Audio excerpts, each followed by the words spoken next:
Assalamualaikum warahmatullahi wabarakatuh. Intensitas Pilgub Sulawesi Selatan semakin meningkat ya. Beberapa waktu lalu di hadapan awak media, sosok Dani Pomanto, Wali Kota Makassar, dengan Ashar Arsyad, Ketua PKB Sulsel, menyatakan diri siap maju di Pilgub Sulawesi Selatan. Hal ini secara otomatis bisa meminimalisir adanya isu kota kosong ya, pada saat pilkada berlangsung di bulan November nanti. Kita menanti, kita berharap apakah ada figur lainnya yang berani menyatakan diri untuk maju di konsentrasi pilgub ini, khususnya ketua-ketua partai yang memiliki basis yang kuat di daerah Sulawesi Selatan. Untuk membahas lebih lanjut, telah hadir di tengah-tengah kita pengamat politik, akademisi Universitas Hasanuddin, Bapak Dr. Asrullah. Kita sapa beliau. Assalamualaikum Pak Dokter. Waalaikumsalam. Ini alur-alur Pilgub Sulsel ini semakin seru, semakin menegangkan juga. Ya. Pengamatan singkat Pak Dokter dalam hal ini seperti apa Pak Dokter? Jadi memang di awal itu kira-kira 1 bulan lalu memang kota kosong itu digulirkan ya, karena kita melihat kalau hanya satu pasang calon berarti demokratisasi kita di Sulawesi akan turun ke bawah atau bahkan menimbulkan ketidakpuasan masyarakat. Kok Sulawesi Selatan sebagai negeri petarung, kekurangan petarung ya. Kekurangan petarung gitu. Karena ya silent yang kita lihat politik para penentu kebijakan di partai atau the man behind the gun itu menggunakan kaki tangannya untuk mempengaruhi partai. Tahan dulu Pak ya. Dokter. Kaki tangannya berarti ada key marker di belakang. Ada. Ya. Terus terang aja itu yang selama ini saya katakan oligarki. Oligarki ada 2, oligarki politik, oligarki ekonomi gitu.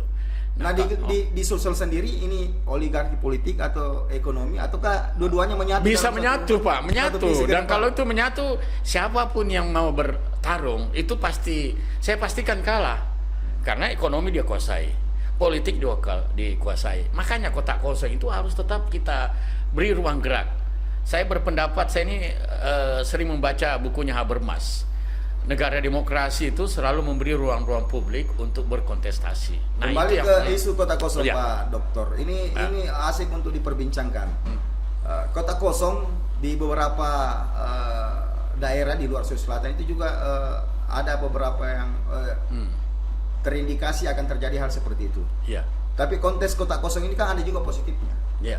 Contoh misalnya dalam satu daerah satu figur menyatakan diri maju sebagai kepala daerah, tapi karena prestasinya, karena sosoknya, karena kinerjanya bagus, itu menyebabkan figur lain enggak muncul di permukaan. Ini kan positif sebenarnya Pak Dokter.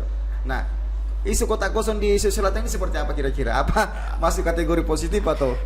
Jadi sebenarnya kalau yang digambarkan 3 kabupaten yang saya tahu itu yang di Sulsel ya, Pangkep, Maros, Bulukumba, itu sebenarnya tanda kutip ya kota kosong, karena seperti yang Bapak bilang tadi di Sulsel tadi. Iya, di Sulsel. Ini. Ya, seperti Pangkep. Pilgub Sulsel maksud saya. Iya. Artinya yang saya mau jelaskan dulu, yang 3 orang ini itu bukan kota kosong, Pak. Dia punya reputasi kepemimpinan, mendekati bahasa masyarakat, kemudian pemerintahan jalan. Nah, kalau untuk Sulawesi Selatan, kenapa kota kosong? Karena dianggap bahwa satu pasang ini, itu yang saya bilang tadi, bukan petarung kalau saya. Kenapa bukan petarung? Petarung itu orang yang mempunyai daya jelajah, leadership, kemampuan menguasai di dunia pemerintahan dan birokrasi. Kemudian selama ini teruji dan bagus hubungannya dengan wartawan, Pak. Jadi saya melihat bahwa yang terjadi di Sulawesi Selatan, kalau itu terjadi campur tangan daripada di luar, the man behind the gun, ya, itu akan menyebabkan bisa terjadi kota kosong. Karena kalau semua partai diborong, Pak, habis. Orang-orang yang sangat berprestasi ya, saya beritahu aja. Selama ini kita lihat kan ada figur yang muncul. Siapa yang ragukan Pak Ilham dari segi leadership? walaupun ada sesuatu yang harus kita akui. Yang kedua, Ibu Indah, Bupati Goa, siapa lagi? Ada beberapa yang saya tahu. Dan figur yang memiliki basis politik yang kuat secara teoritis, misalnya ketua partai. Mana semua ketua partai? Kenapa nah itu yang saya bilang. Selalu saya katakan di beberapa di publik, bahkan diskusi, bahkan di media. Fungsi partai itu adalah salah satu yang paling utama, melakukan rekrutmen pemimpin yang baik. Jadi sama halnya Pak Dokter mengatakan sosok Pak Dhani adalah petarung karena menyatakan diri siap maju di Pilgub. Iya, kalau Pak Dhani kan kita sudah tahu sejak kemarin kan. Bayangkan saja dia tidak ikut jadi kota kosong menang Pak. Setelah dilihat, ada orangnya di dalam. Artinya menganggap bahwa pada saat itu saya melihat Dhani ini ya bukan saja Pak Dhani, Pak Ilham juga petarung, Adnan juga petarung, Ibu Indah juga petarung. Ya, siapa lagi yang saya lupa gitu. Singkat Pak Dokter, figur yang Pak Dokter sebutkan tadi punya basis massa di mana-mana. Kira-kira apa yang menjadi pemicu mereka tidak muncul di permukaan ini Pak Dokter? Ya persoalan keterwakilan di partai. Barang siapa yang menguasai partai, inilah yang tadi jawaban yang sangat signifikan yang diajukan ke saya. Kenapa partai hanya mencalonkan pada saat sebulan lalu yang munculkan satu pasang? Berarti tanda kutip nggak usah jauh-jauh. Saya terpaksa menyebut pemimpin partai, Andi Iwang Aras. Nggak apa-apa saya sebut di sini. Nggak apa-apa.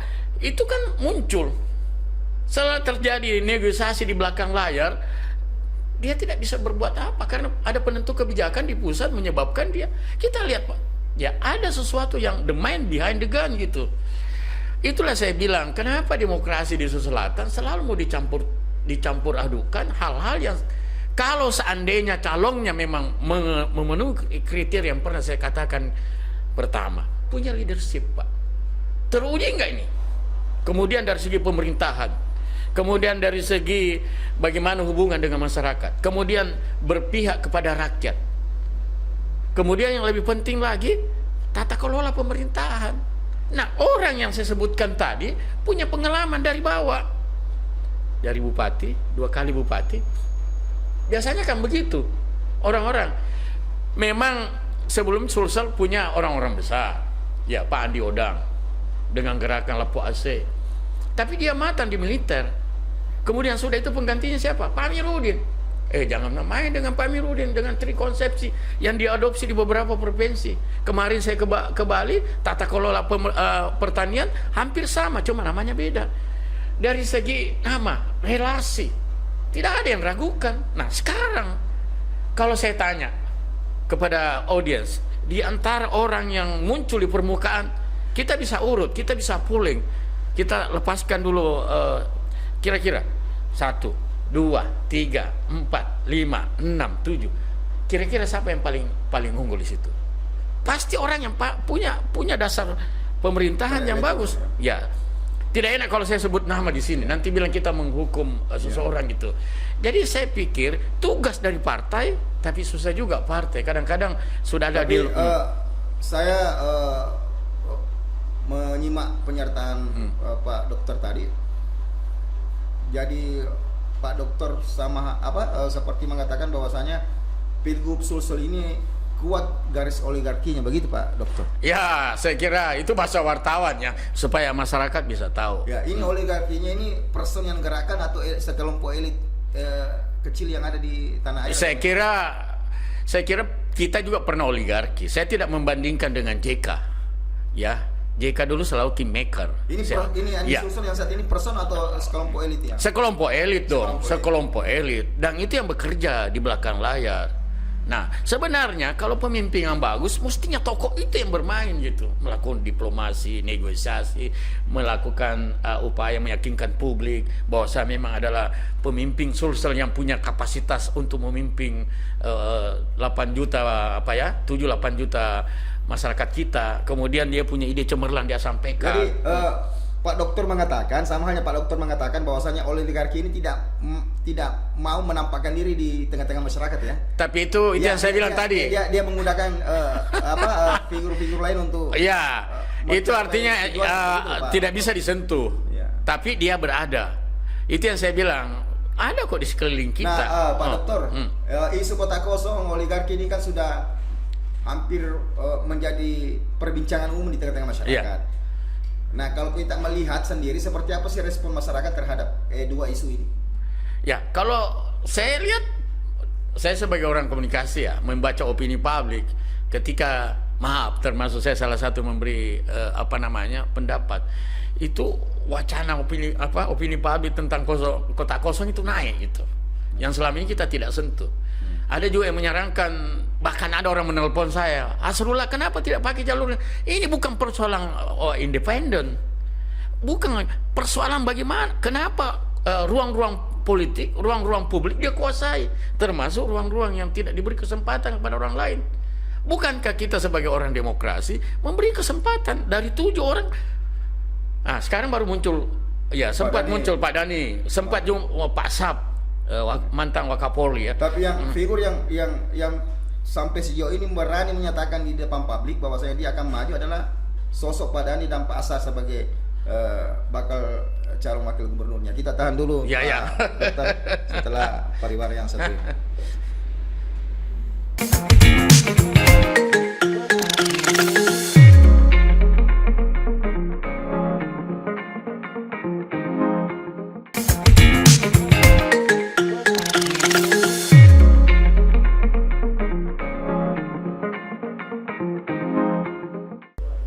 Kembali bersama saya Yusuf Alvarezi di program Potere Spesial Podcast. Pak Doktor, Ya. deklarasi yang bukan deklarasi sebenarnya, sob deklarasi Iya, sob yang deklarasi. dilakukan pasangan Dhani Asar ini ibaratnya menjadi angin segar bagi masyarakat Sulsel yang mendambakan nilai-nilai demokrasi itu tetap terwujud di daerah ini. Banyak yang beranggapan bahwasanya kota kosong itu juga menjadi melumpuhkan nilai-nilai demokrasi salah satunya. Nah, karena timbul pertanyaan, kota kosong ini muncul apakah hanya karena figur yang ada di permukaan itu tidak memiliki keberanian untuk menjadi Polanta. Tapi ini kan sudah pelan-pelan terkikis dengan sendirinya dengan adanya sosok Dhani Asar yang mendeklarasikan kemarin diusung oleh PDIP, PKB dan P3. Kira-kira sampai sejauh ini bagaimana tanggapan Pak Dokter sendiri? Saya kira saya salah seorang yang menggelindingkan tentang kota kosong. Saya gembira bahwa perlawanan itu jadi nyata sekarang. Karena kami juga khawatir kalau tidak ada perlawanan, kayaknya saya malu sama teman-teman di luar Sulawesi Selatan. Sama halnya kalau Pak ini menjawab pertanyaan ke Gulanan Pak Prof di segmen 1 tadi mengatakan bahwasanya kemana semua petarung di Sulsel. Ini kan pelan-pelan sudah terjawab. Ternyata petarung bukan cuma di Sudirman Sulaiman dan Ibu Fatmawati. Ada sosok petarung lainnya juga yang mempunyai peluang yang sama untuk memenangkan Pilgub Sulsel di bulan November nanti, sosok Dhani Asar. Bagaimana Pak Dokter melihat kedua sosok ini, Pak Dokter? Saya kira begini, ya kalau dibilang petarung sudah muncul kan, berarti tidak one man show saja. Tapi saya melihat dengan adanya pasangan Pak Dhani dengan Asar, saya menganggap ini sangat positif sekali. Kita akan menguji bahwa ternyata bahwa petarung ini muncul sudah. Saya masih berharap masih ada satu petarung lagi. Karena kalau melihat jumlah kursi ya, kalau ada ada Golkar, kemudian ada PKS. Kalau ini bergabung, itu masih dapat satu calon lagi, berarti tiga. Saya juga berharap, saya kadang-kadang menelpon teman-teman sahabat daripada Pak Sab. Kenapa turunin dia punya performance? Pada pernah dia mengatakan bahwa dia akan maju bersama Ibu Indah, tapi yang baru menyatakan sikap politiknya baru 2 pasang. Jadi saya berharap dalam waktu dekat saya memprediksikan ada tiga pasang calon. Saya kira ini sangat demokratis sudah. Jadi selama ini bahwa apa yang selama ini menyatakan bahwa dirinya yang bisa maju, ternyata rival politik itu muncul dengan sendirinya. Saya yakin efek bola salju daripada kota kosong. Malu dong kalau para petarung, pemimpin partai, tokoh-tokoh yang pernah jadi bupati, jadi wali kota tidak muncul. Dan saya menganggap apa yang kami gelindingin itu snowball itu berhasil gitu. Tapi yang lebih penting lagi, kalau 3 calon ini maju Pak, ini namanya saya menganggap bahwa menghapus imajinasi teman-teman yang selama ini meneriakkan kota kosong.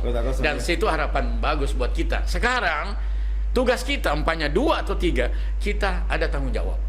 Saya tidak mau lagi di Sulawesi Selatan ini, saya menginginkan ya seperti Pak Amir, Pak Amin Sam, Basir Palaguna, Andi Odang yang punya ide besar, ya gagasan yang besar.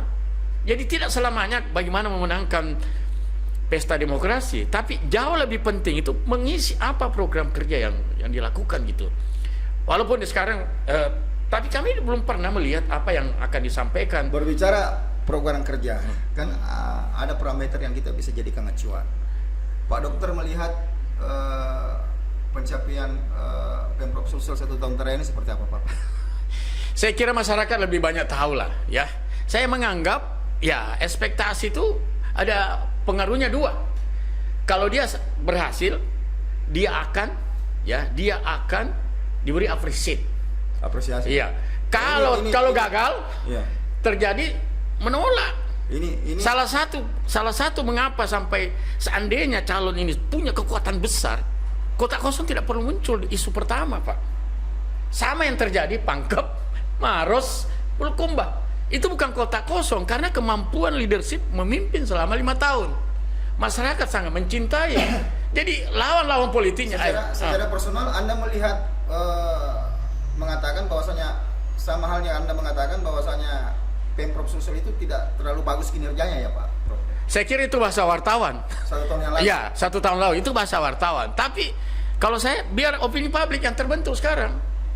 Kalau dia berhasil Pak, sama dengan saya kasih contoh Bulukumba, Maros, Pangkep. Tidak ada yang ribut. Karena kenapa? Orangnya sangat kredibel. Tidak ada nada-nada negatif. Kenapa? Karena dia turun ke bawah, dicintai oleh masyarakatnya. Programnya jalan. Jadi bukan kota kosong di 3 kabupaten. Cuma tanda kutip dilabelkan seperti itu. Kita punya mau seperti itu. Saya maaf ya, pernah saya beritahu di Tanah Suci, Pak Bupati Maros, kenapa kita tidak maju Pak Bupati? Nah, segi kapasitas, nama, cemerlang gitu. Bilang tunggu dulu Pak Asrullah, saya mau dulu selesaikan 2 periode. Itu artinya orang ini tahu posisinya. Iya kan? Sudah bupati berhasil. Bilang tunggu dulu. Kita ingin lihat dulu masyarakat. Masyarakat masih membutuhkan. Inilah orang-orang seperti ini, orang yang tidak terlalu bernafsu untuk meraih kekuasaan. Tapi punya kapasitas. Punya kapasitas, bukan isi tas. Bukan malah sebaliknya, ya. Tidak punya kapasitas, tapi terlalu bernafsu untuk maju. Oh. Nah itu, kalau dia berhasil nggak apa-apa. Coba lihat, nggak usah saya kasih contoh di negara lain atau di kabupaten lain gitu. Coba lihat ini 3 kabupaten saja, ya, Pangkep, Maros. Saya berulang-ulang kali, karena dia menganggap bahwa dia berhasil, Pak. Ya. Jadi tidak banyak bapak bupati, jangan. Biar kita lawan dia, kita pasti kalah, Pak. Pak Dokter, kita kembali ke oligarki ini. Kira-kira apa yang harus dilakukan masyarakat, khususnya parpol yang ada di Sulawesi Selatan untuk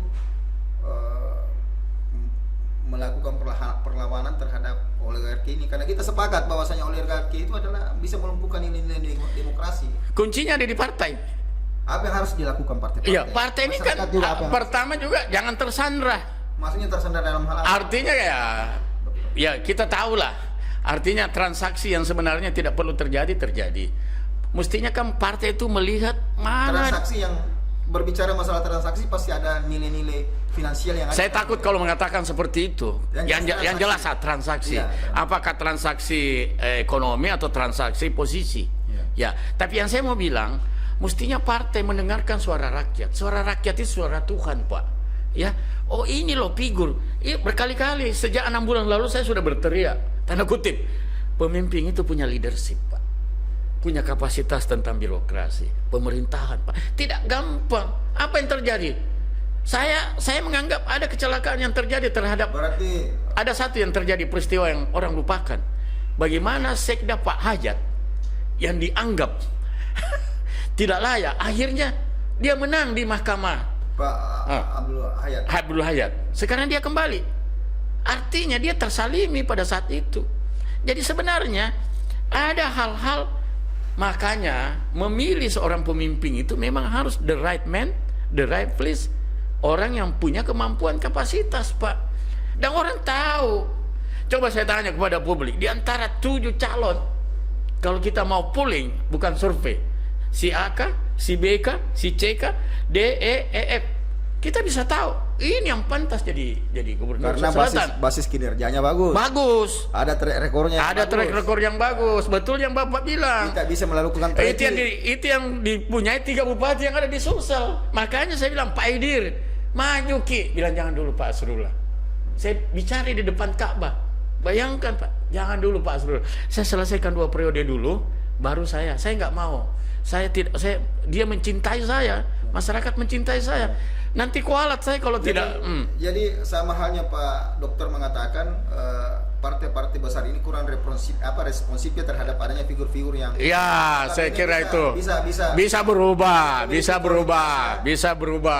Saya kira kalau dia dengan objektif, dengan mata telanjang melihat ini loh yang memang pantas. Karena kalau salah memilih, Pak. Tapi kira-kira apa yang menyebabkan, kalaupun itu terjadi, Pak Dokter, apa yang menyebabkan partai-partai ini tidak mengambil keputusan seperti itu kira-kira? Ya, apa oligarki atau apa? Tersandra kasihan. Tersandra. Ya, artinya mau di apa ya? Relasi politik itu kan selalu begitu. Tapi saya berdiskusi sama teman senior saya, Pak, kenapa Bapak pindah ke sana? Apa jawaban sangat politis dan saya terima. Ya, permainan politik itu dinamis. Ya, bisa saja ini siapa tahu diunjuritai melihat situasi tidak memungkinkan, pindah ke lain hati, Pak. Kira-kira untuk Pilgub Sulsel sendiri Pak Dokter, ya, oligarki PS demokrasi, siapa yang menang kira-kira nantinya Pak? Ini juga susah saya jawab karena masyarakat sangat pragmatis. Sangat pragmatis. Kalau orang-orang cerdas. Tapi tatanan idealnya seperti apa? Ya, saya punya mau. Ya, kalau seperti saya pilih orang yang terbaik, Pak. Berarti demokrasi harus jalan. Harus jalan. Oh iya. Tapi begini kan sudah post-truth juga sekarang, Pak. Yang dulunya money politik itu dianggap barang haram, sekarang jadi barang. Itu yang bagi saya secara personal itu ada yang hilang Kak Pak? Ya, saya kira 5 tahun yang lalu pada saat menjelang pemilu kada atau pilpres apa dan sebagainya, pesta demokrasi lah. Itu kan ramai di kampanye kan tuh? Iya. Beragam itu, apalagi di kota-kota besar seperti Makassar itu beragam kegiatan tolak money politik, tolak suap apa. Tapi ada yang lebih menarik lagi. Ini yang sekarang di saat sekarang ini menjelang hari malah intensitasnya berkurang, bisa dikatakan tidak ada, Bos. Tidak wani piro. Tidak ada lagi baliho-baliho yang menyatakan tolak uang. Tidak ada spanduk yang menyatakan jangan terima suap. Ini kira-kira fenomena ini apa penyebab ini? Post-truth yang saya bilang. Ya? Post-truth. Post-truth itu sesuatu yang dilakukan berulang-ulang kali, ya. Kemudian kesalahan itu menjadi pembenaran. Berarti kalau ini terjadi bisa memberi ruang yang lebih luas terhadap oligarki untuk berperan penting di dalamnya. Itulah di situ terjadi, Pak. Dulu kan ada kampanye yang selalu ambil uangnya jangan pilih orangnya. Itu sangat ekstrim. Ada spanduk begitu. Ambil uangnya jangan pilih orangnya.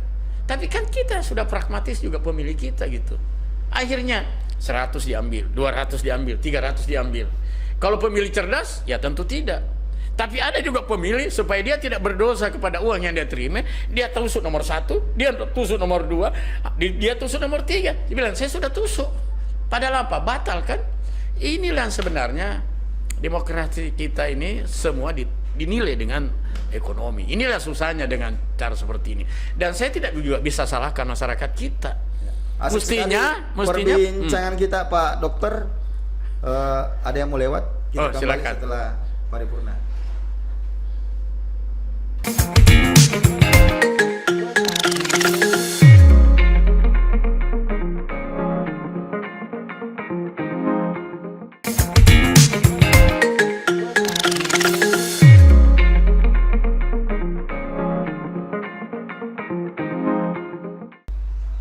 Kita berada di segmen terakhir program Potere Spesial Podcast. Tetap bersama saya Yusuf Alfaraisi. Pak Dokter, ya. Ini tidak terasa nanti kurang dari 3 bulan aja. 3 bulan lah ya. November, pesta demokrasi Pilgub digelar di Sulawesi Selatan, begitu juga di 24 kabupaten kota. Khusus untuk Sulawesi Selatan nih Pak Dokter, apa sih yang paling penting dilakukan nantinya bagi figur yang dinyatakan terpilih sebagai pemenang di Pilgub Sulsel? Apa yang paling awal yang paling penting untuk dilakukan terhadap provinsi? Pertama, kita harus tahu waktu debat green skenario mau dibawa kemana ini Sulawesi Selatan, itu harus jelas. Itu kan pasti ada debat sebelum kita memilih ya. Dan saya salah satu yang biasa dipanggil karena saya melihat kita mau tahu pemikiran dari calon ini mana. Dan saya berharap himbau kepada masyarakat, kalau oke lah sudah pragmatis, tapi jangan juga kita mengabaikan terhadap apa yang ingin dikerjakan. Ya, cukup yang pernah saya bilang tadi, Lapuase, perwilayahan komunitas, Gratex, kemudian semua gubernur kita itu punya perencanaan program kerja yang bagus. Ya, tidak lagi dengan barter program, tapi dia punya impian mau dibawa kemana Sulawesi Selatan ini. Selalu kita kalau bicara tentang Lapuase, bicara tentang itu orang belajar dari sini. Sekarang tidak. Sulsel pergi belajar ke Bali Pak. Padahal Bali itu belajar dari Sulsel. Itu yang pertama. Dari sektor pertanian. Dari sektor pertanian, termasuk hortikultura. Kemudian yang kedua, pilih orang-orang yang akan duduk mendampingi Anda kalau dia terpilih, the right man, the right place. Bikin seleksi yang baik, persoalan nepotisme harus Anda tanggalkan. Kan ini merusak pemerintahan. Bisa saya bayangkan, kepala apapun yang ada di kantor gubernur, kepala dinas atau apa, kalau bukan tidak pada tempatnya, ya orang yang tidak kredibel, tidak punya kemampuan menjalankan pemerintahan, sama dengan pesawat. Pesawat sudah naik, tapi penumpang tidak bisa tidak seirama dengan pilot gitu. Apalagi di periode sebelumnya ada catatan kelamnya di pemerintah provinsi Sulawesi. Iya, saya kira ini bukan catatan kelam, catatan publik. Dan ini harus disampaikan oleh lawan-lawan politik biar dia berdebat. Namanya debat. Kalau Anda berhasil ditanya apa saja Anda lakukan selama pemerintahan. Kalau terjadi seperti apa yang Anda lakukan. Nah, kemudian yang lain, saya tidak tahu ya. Salah satu fungsi pemerintahan adalah melakukan pencitraan di depan publik bagus. Jangan lagi seperti yang lalu. Dihubungi oleh wartawan, nanti 1 bulan 2 bulan baru ada jawaban. Tidak bisa. Masyarakat butuh informasi apa yang Anda kerjakan. Kenapa dia dilantik? Kenapa dia dilantik? Di mana dia punya reputasi? Jadi memang orang yang diangkat, ya, memang kita pilih ini pilot sama kopilot, tapi bagaimana dengan pramugari, bagaimana dengan penumpang, bagaimana dengan mekanik? Kalau tidak seirama, itu yang terjadi. Nah, ibarat ini suatu sistem yang harus diperbaiki. Nah, kalau orang yang tidak punya pengalaman disuruh membawa kendaraan di depan, bisa salah arah lagi. Nah, itu ya. Yang keempat, bisa salah arah lagi, berarti pernah salah arah Pak. Itu terjemahan Bapak, ya. Itu terjemahan Bapak. Kenapa? Kita tapi tidak kan mau. Realitas, Pak. Ya kalau itu realitas biar publik yang menilai. Secanggih apapun kita menutupinya, ada trackingnya, ada jejak historinya. Ya kan, masih segar di hadapan kita bagaimana Sulsel menjadi trending topik karena Pak Gubernurnya ditangkap sama KPK. Ini kan kita tidak bisa tutupi lagi Pak Dokter. Ya. Nah, kita berharap adanya pilgub seperti pilgub di bulan November nanti bisa membawa Sulsel leading lagi dibanding provinsi. Ya. Baik, termasuk dalam hal tata kelola keuangan itu yang kita. Satu yang saya minta, menciptakan pemerintahan dan bersih, tidak hanya slogan. Di mana-mana orang, saya akan terpilih, akan menciptakan pemerintahan. Semua orang yang diangkat atau uang yang dipakai harus bisa dipertanggungjawabkan, Pak. Jangan meninggalkan sesuatu bengkali sampai itu. Karena kenapa? Kita malu dong. Sepertinya Pak Dokter ini kalau kita membahas soal kinerja Pemprov ini sangat tidak, ini realitas yang harus saya sampaikan. Karena kita mau pemerintahan yang bersih dan berwibawa. Nanti buka aturan, tidak menerima apapun juga. Iya. Nah, itu penting. Dia akan melantik orang-orang terbaik. Sudah hampir 6 bulan saya berteriak di Sulsel ini. Tidak ada yang temani saya, hanya sendiri. Kenapa? Kita butuh. Nah, untuk itu saya menyarankan siapapun gubernur yang terpilih nanti, kita mau tahu kinerjanya. Apa capaian yang dilakukan, penggunaan keuangan, kemudian apa saja reputasi yang dilakukan. Dan lebih penting lagi, humas itu adalah muka dan telinga kita. Apa yang terjadi di masyarakat kita? Apa yang harus dilakukan? Nah, fungsi humas ini adalah good news. Good news itu menyampaikan sesuatu. Jangan sampai lagi terjadi ada sesuatu pemberitaan yang diundur-undur, kita tidak tahu, tidak terjawab. Ya saya ini hanya bukan berarti saya membela Bapak, membela wartawan. Atau bahkan acuh terhadap wartawan. Acuh terhadap wartawan, tidak Pak. Salah satu tugas Nabi itu juga wartawan. Kenapa saya? Mewartakan yang benar Pak. Ya, menyampaikan sesuatu kritik secara benar Pak. Ya, kalau ada kritik yang pedas, itu adalah menyampaikan sesuatu supaya Anda tidak berbuat seperti itu. Nah, fungsi humas itu harus jalan Pak. Yang saya tahu itu humas sebelumnya itu luar biasa. Termasuk orang-orang yang pernah jadi humas itu akan memegang kendali di mana dia diperintahkan. Karena dia tahu humas itu mata, telinga daripada sebuah organisasi. Nah, selanjutnya, tolong dijaga, harus punya karya monumental. Gubernur sebelumnya punya seperti itu. Karya yang monumental. Monumental. Kalau hanya dipilih calon gubernur yang biasa-biasa, jangan. Kita tertinggal lagi dengan. Singkat, karya yang monumental seperti apa maksudnya Pak Dok? Ya, seperti yang saya katakan tadi, kalau Lapuase, Pak Amiruddin, Gratex, ya kemudian yang lain, itu harus ada ditinggalkan. Kinerja yang membentuk nilai-nilai pemimpin itu sendiri ya? Iya, karena dia punya mimpi yang besar gitu.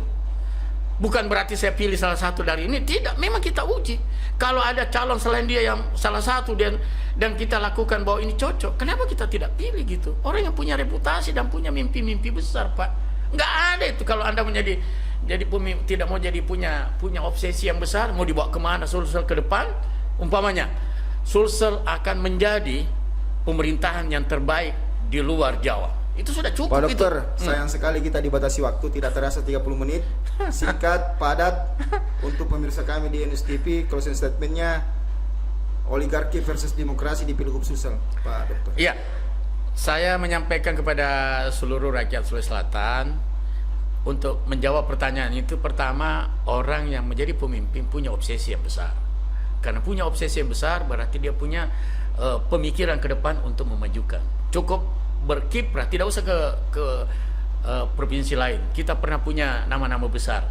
Kenapa bukan itu yang dikelola? Sekarang ini di Sulsel, di DPR Sulsel, salah satu pansus adalah hortikultura tentang bagaimana mengembangkan apa yang pernah dikembangkan oleh Pak Amiruddin sebelumnya. Yang kedua, yang lebih penting lagi, tunjukkan, pilih orang-orang terbaik di jajaran Anda ketika terpilih. The right man, the right place. Dan lebih penting lagi, kasih orang kesempatan untuk. Yang terakhir barangkali, wartawan harus diberi kesempatan untuk bertanya dan perlu dijawab, sehingga muka daripada sebuah pemerintahan itu ada di humas. Oke Pak Dokter, perbincangan yang sangat mengedukasi. Ya. Kita berharap akan ada tema-tema menarik seputar pemilu kada di Sulawesi Selatan, ya, khususnya di Kota Makassar dan daerah-daerah yang kita anggap dinamis proses demokrasinya.